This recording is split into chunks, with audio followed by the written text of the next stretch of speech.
Gênesis capítulo 38.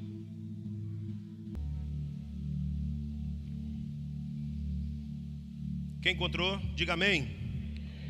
38, verso 16 diz assim: e dirigiu-se para ela no caminho e disse: vem, peço-te, deixa-me entrar a ti, porquanto não sabia que era sua nora. E ela disse: que darás para que entre a mim? E ele disse: eu te enviarei um cabrito do rebanho. E ela disse: dai-me um penhor até que envies, ou me dê uma garantia. Então ele disse: que penhor é que eu te darei? E ela disse: o teu selo, o teu lenço e o teu cajado, isso que está na tua mão. O que ele lhe deu, e entrou a ela, e ela concebeu dele. Amém, irmãos? Glória a Deus. Feche teus olhos por um instante. Vamos a Deus em oração. Pai querido, Pai amado, obrigado, Jesus, pela oportunidade que nos dá de estarmos na tua casa, falando das coisas do teu reino, Senhor Jesus. Obrigado, Pai amado, porque o Senhor não desistiu de nós, e essa é a razão pela qual estamos aqui.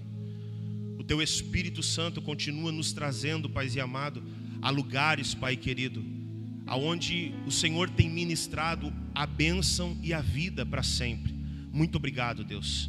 Agora, Pai, nós queremos ouvir a tua palavra, queremos ser aplainados, queremos ser endireitados, queremos, Pai amado, receber de ti direcionamento. Fala conosco, Jesus. Não permita, Pai amado, que o meu coração contamine aquilo que o Senhor quer liberar sobre a igreja, Pai amado, mas derrama sobre nós, Pai amado, a tua palavra pura e intocada, em nome de Jesus Cristo. E a igreja confirma dizendo amém. Graças a Deus. Queridos, eu li só um pouco do texto que quero aqui meditar com vocês. Se você quiser ler em casa toda a história, mas vou aqui falar um pouco, vamos conversar um pouco acerca do que aconteceu aqui. Para os leitores da Bíblia é um texto bem conhecido.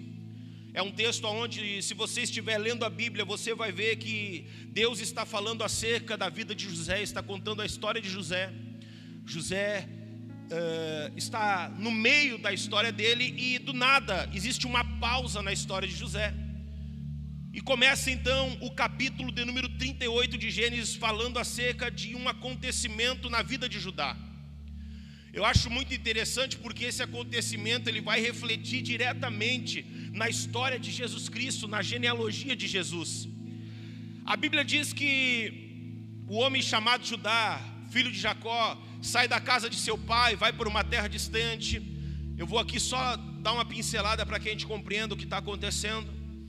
E lá naquela terra ele conhece um homem, conhece um amigo. E naquele amigo conhece uma mulher, casa-se com aquela mulher, tem 3 filhos. Destes 3 filhos, a Bíblia diz que esses jovens crescem. E por ocasião da sua idade avançada, ele casa-se com uma mulher chamada Tamar.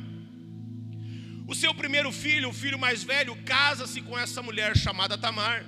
E a Bíblia diz que ele era um homem que não era agradável a Deus. Era um homem que fazia coisas que não agradavam os olhos do Senhor.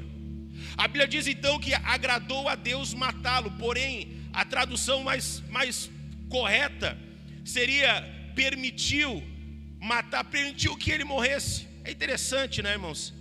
Porque nós vivemos em um tempo onde se fala muito de hipergraça, né? E desacreditamos na justiça de Deus. Deus é bom, irmãos, mas andar fora da presença de Deus é muito ruim. É muito ruim. Então, não caia. Eu estou aqui como profeta hoje. Vocês têm um ótimo pastor, mas não caia nessa bobagem de acreditar que os sonhos de Deus vão se cumprir na minha vida de qualquer maneira, de que as promessas de Deus vão se cumprir na minha vida mesmo eu vivendo de qualquer jeito. Não, as promessas de Deus se cumprem na vida de quem anda com Deus. Os sonhos de Deus, eles se cumprem na vida de quem não abre mão do Senhor. Amém? A Bíblia diz que esse homem morreu. Por quê? Porque não quis andar com o Senhor. Logo, o irmão do meio, por uma lei, precisava remir aquela mulher. Como assim? Havia uma lei em Israel que se o irmão mais velho morresse e não tivesse filhos, eu estou até com medo de ficar pregando aqui porque tem um professor de teologia, aí a gente fica um pouco mais receoso. Mas a Bíblia diz que havia uma lei que se o irmão mais velho não tivesse filho, o irmão do meio, ele obrigatoriamente, ele precisava remir aquela mulher. Nós vamos ver isso se cumprir de uma forma mais clara lá na história de Ruth, quando Noemi lembra que Ruth tinha um remidor na casa dela. Olha, se você, me lembrei, existe um homem chamado Boaz que pode te remir. Ou seja, era um parente que podia fazer com que ela tivesse filho, para que desse filho então ela pudesse ter o seu sustento. Logo, essa era a história sobre a vida dessa mulher. O filho do meio precisaria agora ter um filho com Tamar, para que Tamar agora tivesse daquele filho maneira de se sustentar, sabendo que naquela cultura o homem sustentava a casa. Quantos estão entendendo isso? Digo amém. Agora tem um porém, irmão. A Bíblia diz que o filho que aquele irmão do meio depositasse em Tamar não seria dele, mas seria do irmão mais velho. Sim ou não? Logo, o irmão mais velho era o cara que era o herdeiro de tudo. Quando foi para remir Tamar, o cara chegou e pensou assim: mas peraí, eu vou fazer um filho que não é meu, e eu estou criando um outro herdeiro para herdar a herança do meu pai. O que acontece? Eu vou ter prejuízo com essa semente. Essa semente vai me dar prejuízo. Essa semente, ela não vai me trazer benefício, vai trazer prejuízo. Sendo assim, eu não vou semear. E aí então a Bíblia diz que todas as vezes que ele deitava com ela, ele jogava a semente na terra, mas não semeava nela, porque o filho não seria dele. Sendo assim, a Bíblia diz que não, Deus não se agradou dele também e o matou. E eu quero parar um pouco aqui, embora também não seja sobre isso que eu quero falar diretamente. Mas irmãos, muitas vezes nós vemos e vivemos uma cultura, eu venho de uma cultura assim. Na minha história de fé, eu me converti e sou grato a Deus por tudo que aconteceu, mas algumas coisas a gente precisa deixar para trás, e essa é uma cultura que eu deixo para trás, naquilo que eu aprendi, aonde aprendi. Uma cultura de só semear aonde traz benefício, de só semear em lugares, aleluia, ou em pessoas, ou em vidas, que vão gerar alguma coisa, sabe? A religiosidade, ela tem muito disso.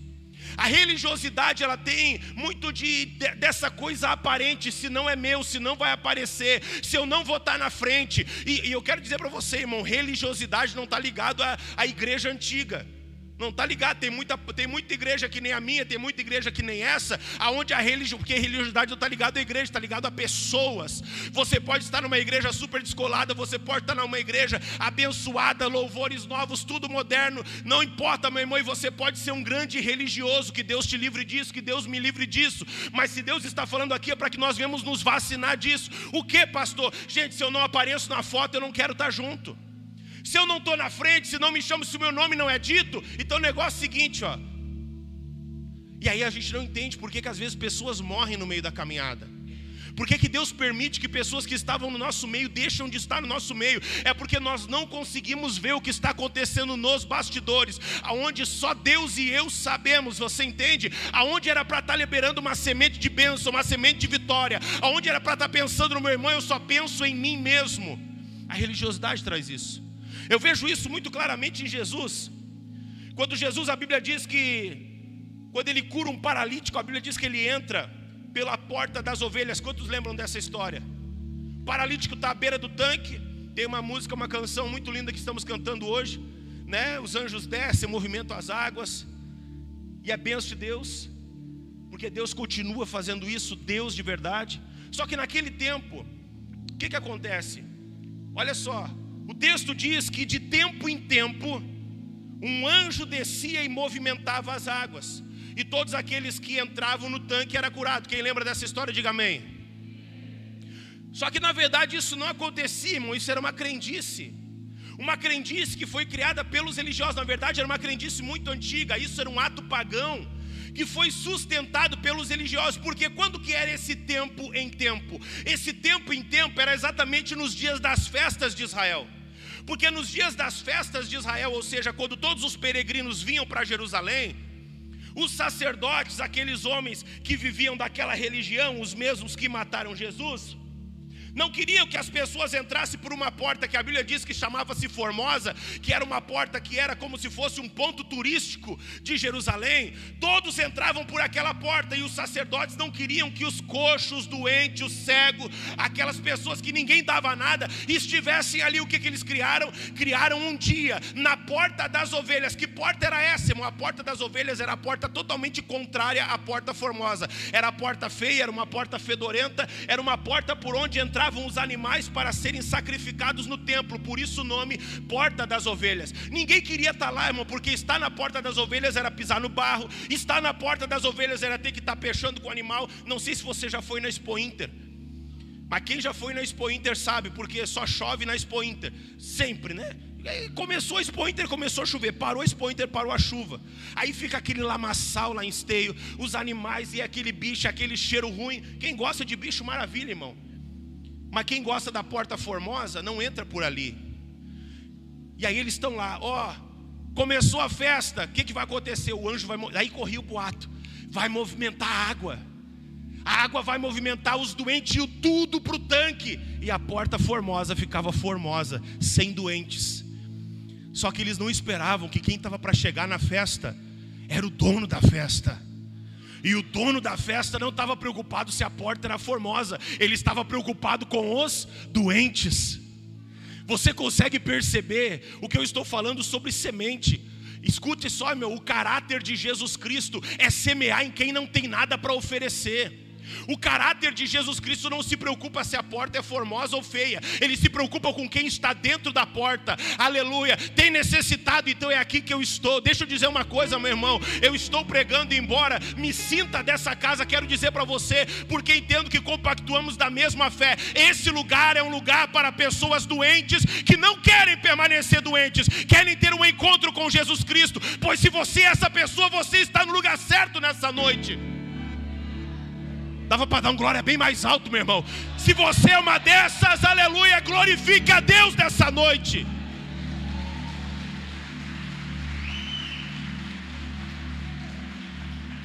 Igreja, irmão, presta atenção no que eu estou dizendo.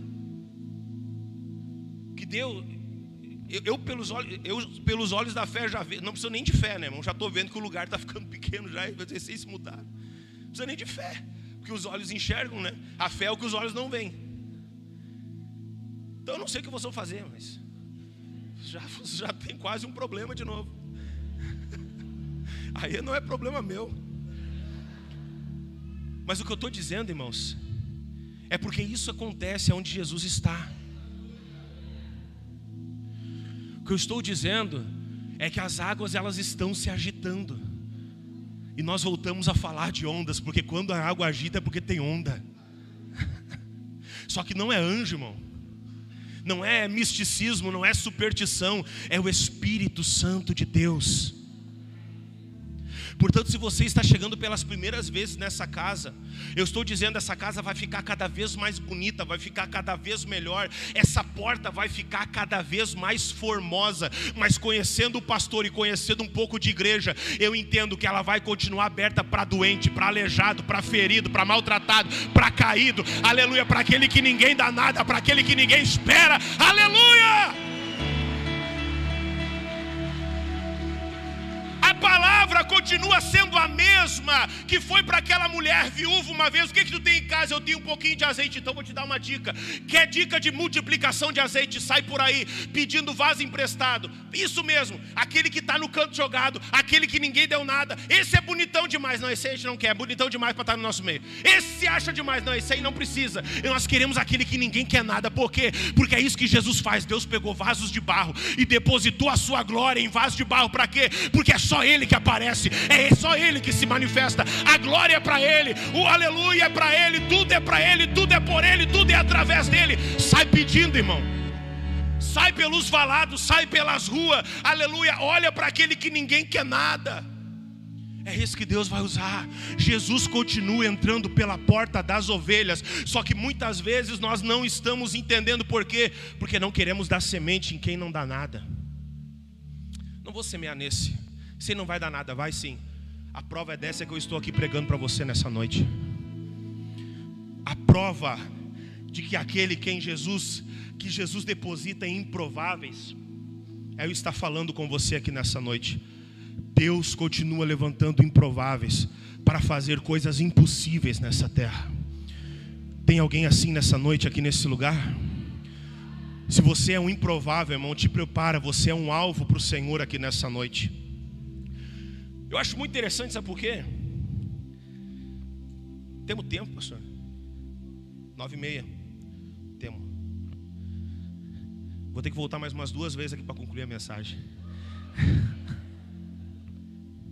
Olha só. Sabe por que eu estou aqui essa noite, irmão? Olha como é que é as coisas de Deus. Quem está aqui, bom, quem veio comigo veio porque quis. Me ouve todo domingo e voltou aqui. E veio aqui, Alvorada vai me ouvir, me vê na live todos os dias e está aqui. Glória a Deus pela sua vida. Vai estar aqui para me ouvir. Um dia, olha como é interessante. É um testemunho de semente. Um dia, nós tínhamos uma igreja bem pequena, que já não comportava o nosso pessoal. Nós tínhamos alugado uma casa do lado, para ter escolinha, cozinha, porque a igreja, nós tivemos que usar todo o espaço para as pessoas. E não tinha prédio nenhum na cidade, no bairro onde nós estamos, não tinha prédio, não tem na verdade prédio lá quase. E teve um dia que eu estou passando, irmãos, na rótula, tem uma rótula de uma praça na Rio Branco, e ali tinha um pessoal montando uma tenda. Eu quero falar para você, quero concluir esse tempo, sobre semear em coisas que você não espera colher, irmão. Nós precisamos voltar a cultivar essa dádiva, lançar o pão sobre as águas, sabe? Sabendo que Deus é poderoso para fazer, sem eu ter uma perspectiva. Nós nos tornamos muito sanguessugas do evangelho com o tempo. Sempre que viemos para a igreja, viemos, e eu não estou falando que é errado, eu vim aqui hoje para receber algo de Deus, mas eu vim aqui para entregar algo também, irmão. Sabe, nós perdemos um pouco aquela cultura, e eu tenho falado isso durante esse tempo. Não é errado, eu canto cânticos como eu não trouxe nada para a mesa, e isso é importante, irmão. Você saber que esse é o lugar para quem não traz nada para a mesa também. Se você chegou aqui hoje se arrastando, tem pessoas que talvez chegaram aqui hoje e só tiveram força para chegar até aqui, não sabe nem o que vão voltar, não sabe nem o que vão fazer quando chegar em casa, não trouxe nada para a mesa. Querido, nós estamos aqui para te servir nessa noite. Nós trouxemos para nós e trouxemos para você. Agora nós precisamos compreender que o reino de Deus e a maturidade, aquela que nos faz herdar as coisas do céu, ela não nos mantém dessa forma. Hoje eu cheguei sem nada, amanhã eu já trago algo. Amanhã eu já estou depositando algo no reino de Deus. Quando eu dei a volta, estava dando a volta lá na rótula, tinha lá o pessoal montando uma tenda. Eu parei para ver o que era. Eu vi um movimento, era povo santo. Parei, a tenda não era da nossa igreja, pessoas que nós não conhecíamos. Perguntei, tinha uma pessoa em comum. E aí, pastor Lucas, não sei o que, me levou para falar com o pastor. Eu falei, pastor, o que vai acontecer aqui? Não, nós vamos estar aqui com a tenda. Estamos convidando os pastores, tudo aí da volta e coisa e tal. Eu falei, pá, mas que bênção, cara. Que maravilha. E aí, irmão, um trabalho bem feito. Eu pensei, meu Deus, o que eu posso fazer para ajudar essa gente? Eu não tinha dinheiro. O aluguel era pago a tranco e barranco. E eu me lembro que eu falei, Deus, eu não tenho nada. Eu falei, cara, conta comigo para o que tu precisar. Mas não tinha nada. Eu me lembro que eu dei a volta e falei assim, Deus, eu não tenho nada para ajudar eles, eu preciso ajudar eles. E aí eu peguei a chave da igreja, porque a igreja era próxima. E eu falei, gente, está aqui a chave da minha igreja. Vocês podem ficar lá. Era quinta, sexta, sábado e domingo a cruzada, se não estou equivocado. Vocês podem ficar lá, vão lá, tomem banho lá, comam lá, se vistam lá, façam tudo que vocês precisar lá. Era tudo que eu tinha, era a igreja. Cheguei na igreja, falei, gente, ó, nós não vamos ter culto na igreja essa semana. Nós estamos de culto na praça, tem uma tenda montada. Tem gente que veio semear na nossa terra aqui. Os irmãos falaram, pastor, mas o senhor vai pregar, nós vamos tocar. Não, gente, nós não vamos fazer nada. Eles vão plantar, nós vamos regar. O Espírito Santo vai dar o crescimento. Aleluia. E eu cheguei e eu falei, cara, vocês vieram aqui semear na minha terra. Irmão, pergunta quantos pastores tinha lá, meia dúzia. Porque a maioria deles, ao invés de pensar, vieram semear na minha terra, ficaram pensando, vieram colher na minha terra. E a gente às vezes tem esse pensamento egoísta. Vieram colher na minha terra, sabe? Eu não, cara, eu vim semear na minha terra, peguei da igreja, está aqui a chave da igreja. Menos de um ano depois, nós estávamos em um prédio 3, talvez 4 vezes maior do que aquele que nós estávamos antes. Porque ninguém semeia no reino, irmão, e fica sem colher. Então eu quero que você tenha percepção aqui nessa noite, de que talvez você entrou aqui, que nem eu falei, se arrastando, e você diz, eu não tenho nada, mas você tem alguma coisa. Alguma coisa você tem para trazer ao altar nessa noite, e para dizer, Deus, o que eu tenho é isso. Alguma coisa, talvez tem gente que não serve, tem gente que não faz nada no reino por não acreditar naquilo que tem, e aí não chega, não cola no pastor, e não diz assim, pastor, eu vim aqui para te ajudar. Por quê? Porque olha do lado tem alguém com tanto potencial, olha do outro lado tem alguém e aí não acredita naquilo que tem. E deixa eu dizer uma coisa, irmão, Deus está pronto para usar aquilo que você tem. Não importa o que você acha, se é pequeno ou grande, se é muito ou é pouco. Disponibiliza o que você tem ao Senhor, e você vai ver que em pouco tempo você vai olhar para trás e vai dizer, meu Deus, como eu evoluí no reino de Deus, bendito seja o nome de Jesus Cristo. Deus chama pessoas que estão em movimento. Eu estou aqui hoje por isso, porque eu liberei aquela semente, daquela semente fiz conexão com pessoas, daquelas conexões conheci o pastor Daniel, do pastor Daniel conheci o pastor Juliano, e hoje estou aqui pregando. Por uma semente que foi pregada quando eu pensei que não tinha nada, pastor Juliano, mas eu tinha alguma coisa. Por isso chacoalha o vaso, irmão, sacode aí, diz, tem coisa para sair daí sim. Você está aqui hoje, você não está dando credibilidade para aquilo que tem em você. Você diz, mas o que eu tenho é tão pouco. Gente, deixa eu dizer uma coisa, pouco é a matéria de prima de Deus, para Deus fazer muito, aleluia. Eu olho para a Bíblia Sagrada e eu fico olhando, quando Deus chama Pedro, Deus fala, Pedro, cara, tu é um homem de pouca fé, porque o cara está afundando na água. Em primeiro lugar, né? Parâmetros Jesus, Pedro. Porque parâmetros Lucas, Pedro, fé inabalável. O cara subiu no mar, sem nada embaixo. Tu é um homem de pequena fé. Eu gosto de parafrasear a vida de Pedro com a vida daquele centurião de Cafarnaum, que Deus olha para Jesus, olha para ele e diz assim, olhem para esse homem, não se viu tamanha fé em Israel como está sobre a vida desse cara aqui. E aí você olha para a Bíblia, você nunca mais ouve falar do cara lá de Cafarnaum. Mas você olha para Pedro, o homem de pequena fé, você a sombra do cara curava. Uma pregação salvou 5.000 homens fora mulheres. Outra pregação salvou 3.000 homens fora mulheres. E até hoje nós falamos e pregamos acerca da sua vida. Ele tem cartas escritas na Bíblia. Por quê? Porque o homem de Cafarnaum tinha grande fé, mas não fez nada. Pedrão tinha pouca fé, irmão, mas com aquela pouca fé disse, com isso aqui eu vou longe. Então pare de olhar para a quantidade que você tem e comece a olhar para quem está com você. Pare de olhar, pastor, porque eu não posso, porque eu não consigo, porque eu não sou, porque eu não sei o que. Não, pare de olhar para você e comece a olhar para Jesus. O nosso problema é esse, nós olhamos para nós, e quando olhamos para nós enxergamos a nossa incapacidade. Mas quando olhamos para Deus, aí nós colocamos o pé no mar e diz, eu entro nessa água. Deus está querendo romper em fé com vidas aqui. Deus está querendo levar pessoas para outro nível. Aleluia. Deus está querendo conduzir pessoas a fazerem coisas sobrenaturais, a sair dessa fé talvez que você tem vivido, uma fé apática, uma fé de mesmice, e está dizendo, filho, ei, desperta. E tu está dizendo, mas pastor, eu não tenho nada, eu não sou capaz. Muita gente às vezes olha para o passado, sabe? Quantas vezes a gente olha para o passado e, mas eu já vivi tanta coisa. Então esteja pronto, porque Deus vai te fazer viver coisas melhores ainda. Quem recebe isso, diga amém. Você que já viu muita coisa em Deus, pastor Juliano, te prepara, pastor Juliano. Porque eu sei que tu já andou por muitos lugares, já viu muitas coisas, mas não se compara aquilo que Deus está para fazer na tua vida e de toda essa igreja. Se prepare, visão de reino que está aqui conosco. Nada do que nós vamos viver nada do que nós vivemos se compara ao que Deus vai fazer. A igreja de Cristo na terra. Ei, preste atenção. Eu estou crendo e confiando que nós ainda somos a geração do arrebatamento, que estamos prestes a viver o último avivamento, o último grande avivamento da terra. Nós somos a geração, pastor Juliano, que vamos abalar as estruturas do inferno. Aleluia, não vamos deixar ninguém para trás. Ei, tem alguém aí? Essa é para adorar de pé. Te levanta e glorifica.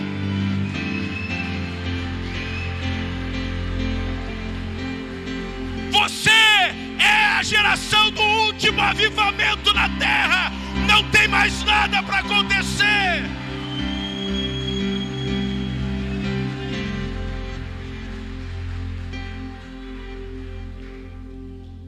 Escute o que eu estou dizendo.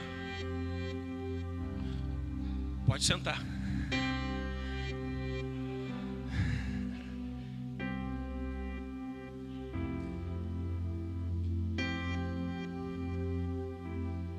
Esses dias, pastor, eu contei isso, acho que a tua igreja até já sabe. Eu contei isso lá na Ágape aquela vez. Uma mulher chegou e encostou em mim no açougue. Encostou em mim. E depois ela veio, dias depois, ela veio falar: pastor, sabe aquele dia que a gente se encontrou no açougue? Que eu encostei no seu braço. Eu estava vivendo um dos piores dias da minha vida. O filho dela estava preso. O guri vivendo uma revolta gigante. Um pregador do evangelho que se desviou e caiu fundo. E quando eu toquei no Senhor, saiu virtude da sua vida. A minha alma foi refrigerada. Eu saí daquele do açougue, irmão. Lugar de carne. Imagina o que faz na igreja. Eu saí do açougue naquele dia transformada. Esses dias o rapaz testemunhou na igreja, vivendo crises de ansiedade terríveis, depressão, pensando em suicídio. Aí foi num culto, que não é nem um culto, é um momento dos jovens lá denominado Na Mesa. Meu genro abraçou ele e ele foi curado naquela hora. Ele disse que sentiu aquela negridão saindo do corpo dele. Um abraço, irmão. Pastor, eu não sei orar, você sabe abraçar? Você consegue tocar em alguém? Tuas folhas são remédio, diz a Bíblia. Você não precisa fazer grandes coisas, você precisa fazer o seu melhor com aquilo que você tem. É sobre Deus, não é sobre você. Quando nós acreditarmos que é sobre nós, nós paramos de fazer. Não é sobre mim. Pastor, saiu virtude de ti. Pode até ter saído de mim, mas não é minha. Porque eu, meu irmão, misericórdia da minha vida. Mas é que há uma conexão. Há uma conexão, aleluia, do céu. Então, apesar de ter saído de mim, na verdade não veio de mim, só passou por mim, veio do céu. O que Deus está dizendo é isso. Deus está neste tempo, escute, nós estamos falando e vivendo e estamos presenciando essa onda que eu tenho falado. E só quem está muito, irmão, só se tu é um pinguim na Antártida para não sentir o que Deus está fazendo. Eu sinto o peso da glória sobre esse altar e eu sinto que há algo diferente nesse ambiente. Eu sinto que há algo especial. Por que isso? Aleluia, porque este tempo que Deus está fazendo não vai fazer de qualquer jeito. É um tempo de nós buscarmos relacionamento com Deus. Pastor, o que isso tem a ver com a palavra? Aquela mulher que a Bíblia fala, chega para ajudar e faz um pedido de 3 coisas para ele. Ela diz o negócio seguinte: eu até me deito contigo, ou seja, eu até vou cometer o pecado, vamos fazer uma troca. Eu quero que você entenda aqui o diabo oferecendo algo. Eu te entrego aquilo que a tua carne tanto quer, e tu me entrega algo. Eu te entrego aquilo que a tua carne tanto está desejando. Está aqui o pratinho de lentilha, ó. Ninguém mandou andar morrendo de fome pela rua. Está aqui, está pronto. Toda vez que tu ficar com fome, o diabo vai ter um prato de lentilha pronto, irmão. Ele não vai preparar, ele está pronto. Não ande com fome, ande cheio do Espírito Santo. A Bíblia diz: aquele que come da minha carne e bebe do meu sangue viva comendo deste pão chamado Jesus Cristo. E aí você não vai andar com fome. Mas o diabo chegou para ele: tá com fome, filho? Então tá aqui, ó. Eu tenho para te dar o que tu quer. E tu, o que tu vai me dar? Ah, depois, não. Comigo não fica para depois. Tu vai perder e vai ser agora. Eu quero, em primeiro lugar, o teu selo e o teu lenço. E aí eu falo sobre relacionamento. Porque quando nós olhamos o selo, irmão, o que era o selo? O selo, posteriormente a isso, nós formos olhar lá, o filho pródigo era um anel. Mas no tempo de Judá não. Era um artefato que carregava no pescoço, onde ali estava a marca, ou seja, o selo mesmo da família, de onde ele vinha, a origem dele, a marca dele, que era para selar cartas, para selar algumas coisas. Ou seja, ele pegava aquele selo no barro molhado, encostava e ficava a marca dele, né? Quem já não viu isso? Aquilo ali era a marca dele, e aquilo estava preso no pescoço por um lenço. O lenço ora prendia aquele selo, que eu quero aqui comparar com a identidade dele, ou seja, a marca que referenciava a identidade, que estava amarrado por um lenço. O lenço prendia a identidade. Um lenço, irmão, um pano, como esse que eu estou aqui, ó, secando o meu suor e enxugando as minhas lágrimas. E eu quero falar para você que a primeira coisa que o diabo vai querer tirar da sua vida e saquear de você, vai ser isso, vai ser o seu lenço. Porque junto com o lenço vai vir a sua identidade. Pastor, que lenço é esse? É o que nós falamos atrás. O lenço da preocupação com os perdidos. O lenço de continuar chorando na presença de Deus. O lenço, irmão, representa uma vida de relacionamento e intimidade com o Senhor. Porque deixa eu dizer uma coisa para você, irmão. Ser tocado por Deus como num ambiente como esse aqui não é nada difícil, irmão. Entrar aqui seco e sair e ser encharcado pela presença de Deus não é nada difícil. Por quê? Porque do meu lado está queimando, do meu outro lado está queimando, na frente está queimando. Não tem como eu não queimar, irmão. Não tem como eu não queimar. Agora o detalhe está em ser como a sarça no deserto. Ela ardia, queimava, mas não se consumia. Ou seja, ela queimava aqui dentro, continuava queimando lá fora. Queimava no colégio, queimava no trabalho, queimava na faculdade. O fogo não se apagava. Por quê? Porque não era algo momentâneo. Era algo que era relacionamento.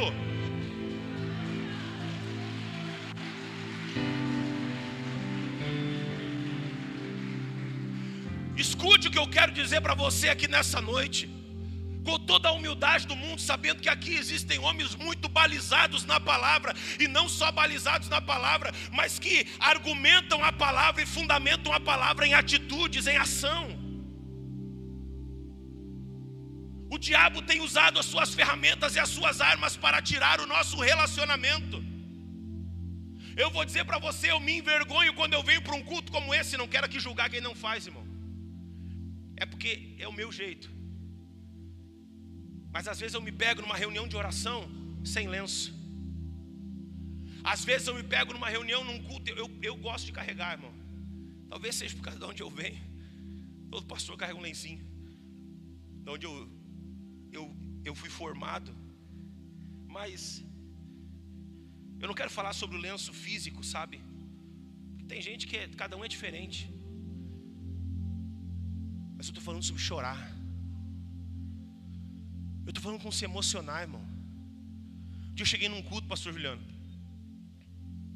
O cara deu um testemunho mais ou menos parecido com o teu. Talvez não tão forte. E aí eu estou sentado no altar. Sentado no altar, o cara está ali, ó. Que nem os manos do eletroacústico aqui, ó, quebrando tudo no violão. Pau, pau. E no meio do louvor o cara libera uma palavra assim: Deus pode mudar a tua vida hoje. E eu era diácono da igreja, me lembro. Eu estava só visitando a igreja naquele dia. E aí o pastor falou: você está aqui, Lucas, você está aqui com nós. O obreiro que estava do meu lado me deu uma cotoveladinha assim de leve e falou assim: ó, esse tipinho eu conheço. Eu meio que me assustei até. Eu falei: ué, tá vivo? Eu nem tinha ouvido a voz dele ainda. Esse tipinho eu conheço. Isso é fato, irmãos. Ele falou assim, ó, querendo mexer com o emocional da igreja. Aquilo veio assim, meu Deus. Eu fiquei quieto, né? Um homem velho já, um senhor de idade. Então eu respeito, obviamente, que eu não ia falar nada. Só que no meio do culto o pastor assume o púlpito e diz assim: hoje quem vai pregar vai ser o pastor, o irmão Lucas. Eu falei: então é agora. Eu assumi o púlpito, irmãos, e eu me lembro como se fosse hoje. Eu olhei para a igreja e falei assim: eu continuo acreditando no Deus que faz e faz hoje. E aí eu me lembro do testemunho do pastor Juliano, que embora em situações diferentes, é muito parecido com o meu e da minha esposa, que fomos batizados com o Espírito Santo dentro de casa sem nem ter ido na igreja ainda. Um dia alguém chegou e falou assim: Jesus pode mudar a tua vida. E eu me lembro que dentro do quarto, cheio de opressão, cheio de perseguição, cheio de agonia, sabe, com assombração mesmo dentro do lar, nós dobramos os joelhos sem ninguém dentro de casa, com a Bíblia na mão, e começamos a falar com Deus do meio que sabíamos. Deus veio e tomou a nossa vida. Eu abri a Bíblia e na Bíblia falou assim: o choro pode durar uma noite, mas a alegria vem pela manhã. E o Espírito Santo falou no meu coração: hoje eu mudo a tua história. Gente, nós fomos batizados com o Espírito Santo naquela hora, sem nunca ter colocado o pé dentro de uma igreja, sem nunca ter ouvido falar de nada. Aleluia. Por quê? Porque Deus continua fazendo e fazendo hoje. Pastor, por que o senhor está falando isso para emocionar a igreja? Não, é porque eu ainda acredito numa igreja que se emociona com as coisas de Deus.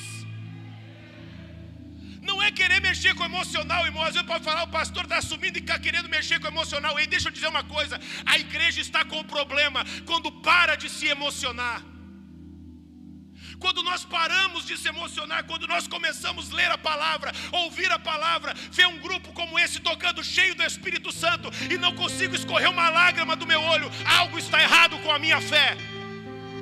Quando eu vejo alguém descendo as águas do batismo, quando eu vejo alguém se arrependendo, quando eu vejo alguém entrando todo quebrado por essa porta, aceitando Jesus como Salvador, e eu não me emociono, alguma coisa está errado com a minha fé. Já levaram o meu lenço e eu nem vi, meu irmão, mas Deus nos trouxe aqui nessa noite para nos dar de volta aquelas coisas que nós havíamos perdido, porque para isso se manifestou o Filho do Homem.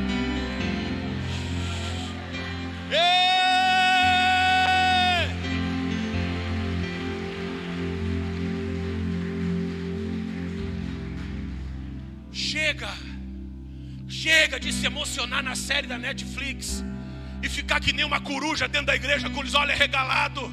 Chega disso, irmão. Pode continuar na série, mas não perca Cristo. Dê a César o que é de César, eu com isso, mas dê a Deus aquilo que é de Deus. Porque quando leva teu lenço, não leva só o lenço, irmão. Preso no lenço está a tua identidade. Está agarrado, está junto. Quando você perde o lenço, você perde Cristo. Por isso que quando Jesus está na casa de Marta, ele diz: Marta, olha isso, meu irmão, tem gente que está suando, olha só. Tem gente que está suando, pastor, mas não tem relacionamento, é só suor. Eu quero trabalhar, eu quero servir, eu quero isso, eu quero aquilo. E, gente, Deus não quer serviço. Deus não está chamando servos, Deus está chamando filhos. E eu acho que eu estou falando isso no lugar certo. Nesses últimos dias, Deus parou de levantar servos, irmão. Deus levantava servos antes. Estes dias são dias onde a criação está ansiando a manifestação dos filhos de Deus. A terra está gemendo. A terra está gemendo, por quê? Porque quer ver as nossas lágrimas, quer ver o nosso suor, não o nosso serviço, o nosso relacionamento. Eu me lembro da ceia. Jesus está na ceia com os discípulos, e aí resolve lavar os pés deles. Gente, olha, eu vou ensinar um negócio para vocês aqui. Antes de eu partir, eu não posso partir sem mostrar para vocês uma coisa. Senta aí, Pedro, senta aí, senta aí, senta aí, senta aí, senta aí. E Jesus faz uma coisa que eu acho espetacular, que é o caminho inverso do que muitas vezes nós estamos fazendo. Jesus tira a capa e se cinge com o lenço. Abre lá e você vai ver. E Jesus, tendo tirado a capa, colocou sobre si o lenço. Enquanto muitos de nós estão correndo atrás de unção, Jesus está ensinando: é a hora de correr atrás da vontade do Pai. Enquanto muitos estão correndo sobre transferência de unção, me joga a tua capa, me joga a tua capa. Jesus está dizendo, e aprendam comigo, é hora de trocar a capa pelo lenço. Porque a capa só tem propósito aonde existe lenço. Tem muita gente só com capa, irmão. Tem muita gente só com capa. E eu sou feliz de falar isso aqui, onde existe um tema, a igreja na rua. Que isso não fique esquecido e que cada um que entre aqui, assim como eu, seja contagiado por isso. E entenda que a unção só tem, ela só tem significado se nós estivermos cingidos com o lenço. Não tem por que ter unção se não tiver serviço. Não tem por que ter unção, irmão, se não for para servir o meu irmão, para atender o próximo, para ajudar, para dar suporte.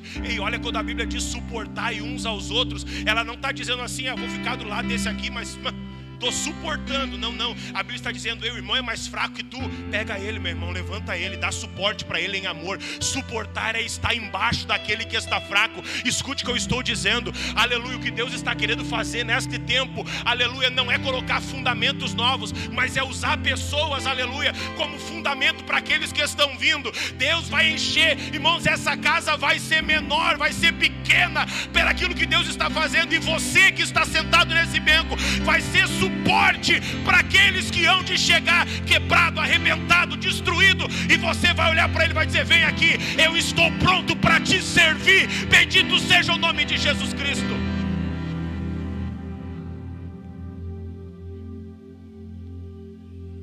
O lenço leva contigo, leva junto a identidade. Já estou concluindo. E quando nós perdemos a identidade, nós perdemos muita coisa. Na verdade, nós perdemos a conexão com o Mestre. Você perde a sua identidade quando já não compreende o Senhor. Olha que interessante. Jesus chega para Pedro e diz para Pedro assim, Pedro, que na verdade chega para os discípulos, né? O que é que estão dizendo aí que eu sou? Aí eles falam, uns dizem que o Senhor é Jeremias, outros dizem que o Senhor é Isaías, Elias, Ias, vários Ias e não Ias. Uns estão dizendo que o Senhor é João Batista. Ele diz, tá, tudo bem, o que os outros estão falando, na verdade pouco me importa. O que vocês falam de mim? Porque nós já estamos caminhando há um bom tempo junto. E eu me lembro que quando nós começamos, aqui tradução Lucas Barros, tá?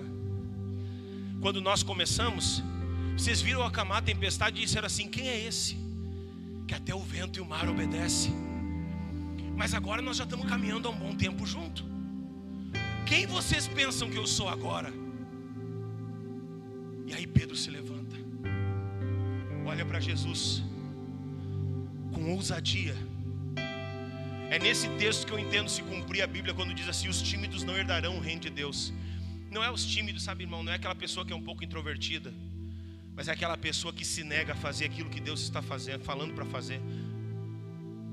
O próprio Espírito de Deus toma a vida de Pedro, olha para Jesus e diz assim, tu és o Filho do Deus vivo, tu és o Messias, tu é aquele que veio para nos salvar e nos resgatar. Jesus olha para Pedro e diz assim, não foi carne que te revelou, foi papai que está no céu, Pedro. E já que tu conseguiu entender quem eu sou, eu te digo, tu és Pedro. A identidade dele é revelada quando ele consegue compreender quem é o Mestre. E escute o que eu estou dizendo. Escute o que eu estou dizendo, igreja. Deus não te chamou para servir o Deus do pastor Juliano. Deus não te chamou para servir o Deus do obreiro. Deus te chamou porque Ele quer ser o teu Deus. Chega de terceirizar o serviço.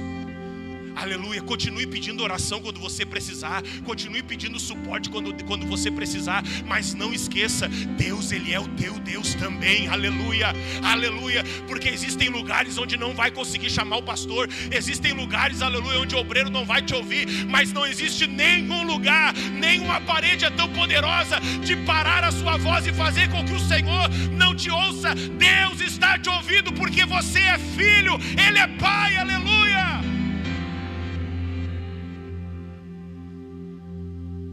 Quando você compreende isso, você compreende quem você é. Esteja em pé em nome de Jesus nessa noite.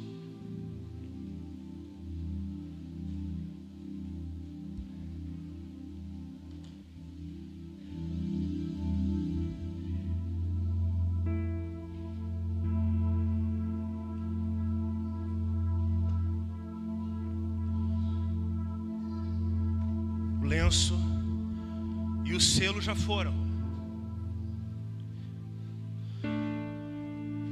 Tamar olha para ele e diz assim: eu quero o cajado que está na tua mão também. Tu não vai perder só a identidade, tu não vai perder só o lenço. Mas quando você perde lenço e perde identidade, você perde a capacidade de governar.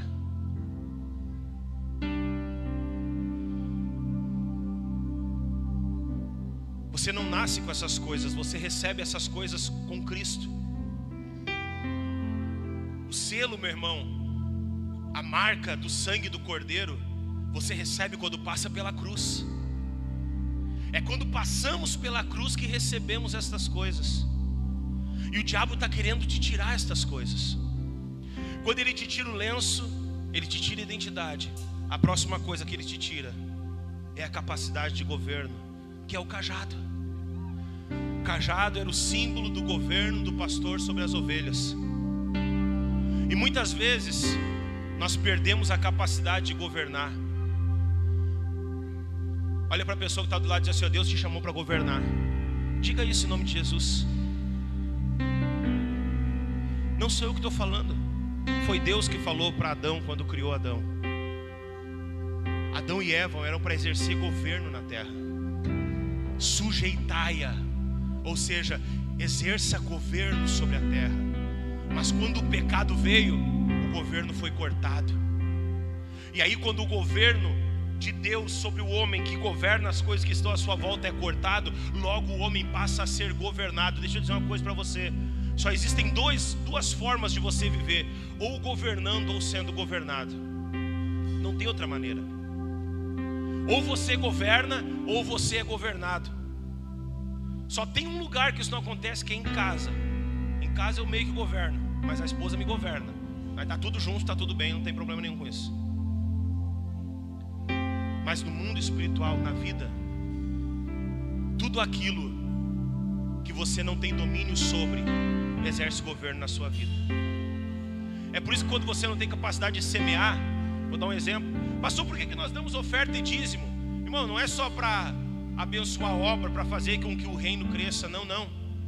É para você mesmo também mostrar que o dinheiro não te governa, mas você governa. Porque se o dinheiro te governa, você é servo dele.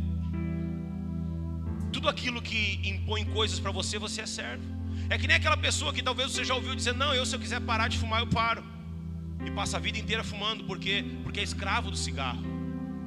Assim, disse Paulo aos Romanos: não exerça mais o pecado domínio sobre a vossa vida, mas Cristo reine sobre vós. Deus nos chamou aqui nessa noite para reestabelecer algumas coisas na nossa história, e uma das quais o Espírito Santo está querendo reestabelecer é o governo. Deus está querendo voltar, está querendo entregar, devolver aquilo que um dia foi teu. Porque quando você não tem governo, alguém governa. O devorador que Malaquias fala é o governo do diabo sobre o dinheiro. Lucas capítulo 11 fala de um valente dentro da casa. É o governo do diabo sobre um lar. No caso do dinheiro, Malaquias dá a receita: trazei os dízimos e as ofertas, e vocês vão ver o governo das vossas finanças sendo restabelecido na vossa vida. Lucas capítulo 11 fala, estou pegando 2 exemplos. Dentro de casa, o valente entra e amarra você, porém tem um que é mais valente do que ele. Abre a porta para esse mais valente, porque ele está batendo. Porque o mesmo valente que entrou na casa é o que está em Apocalipse capítulo 3 dizendo: eis que estou à porta e bato. Se você abrir, ele vai entrar, e aquele valente vai ser amarrado, porque todo o poder foi dado ao Senhor. Diga comigo: todo o poder. Mais forte: todo o poder foi dado ao meu Deus. Aleluia! Todo o poder foi dado, meu irmão. Se todo o poder foi dado, não tem mais porquê nós estarmos governados por outras coisas. Eu quero convidar você. Eu vou fazer um convite muito específico nessa noite. Cadê o pastor? Pastor, eu posso fazer o convite? Eu quero fazer um convite muito específico nessa noite. Se alguma das coisas que foi falado aqui nessa noite, eu não tenho medo de ninguém vir aqui na frente, irmão. Sinceramente, perdi essas vaidades já faz algum tempo. Mas se alguma das coisas que foi mencionado aqui hoje são coisas das quais você precisa de restituição na sua vida, eu quero orar sobre você nessa noite. Os obreiros querem orar sobre a sua vida nessa noite. Dê um passo de fé e vem aqui, porque hoje é noite de restituição, em nome de Jesus Cristo. Hoje é noite onde Deus vai devolver o seu lenço. Hoje é noite onde Deus vai restabelecer a sua identidade. Hoje é noite onde Deus recoloca o cajado na sua mão. Você torna a ser governo na sua casa, a ser governo nas suas finanças, a ser governo na sua vida pessoal, a ser governo das suas emoções. Tem muita gente que é escravo das suas próprias emoções, irmão. Tem muita gente que não consegue ser governado pelo Espírito. Pastor, quando vem a vontade eu faço mesmo. Mas quando vem a emoção, ela perde o cajado, perde o governo. Pessoas que vivem em crise de ansiedade. Eu não estou falando aqui, meu irmão, por você que está passando talvez por uma enfermidade, mas Deus que nós servimos, tem poder para curar toda e qualquer enfermidade. Deus está querendo restabelecer o governo sobre a sua vida, aonde você terá domínio sobre as suas emoções e vai deixar de ser escravo dos teus sentimentos.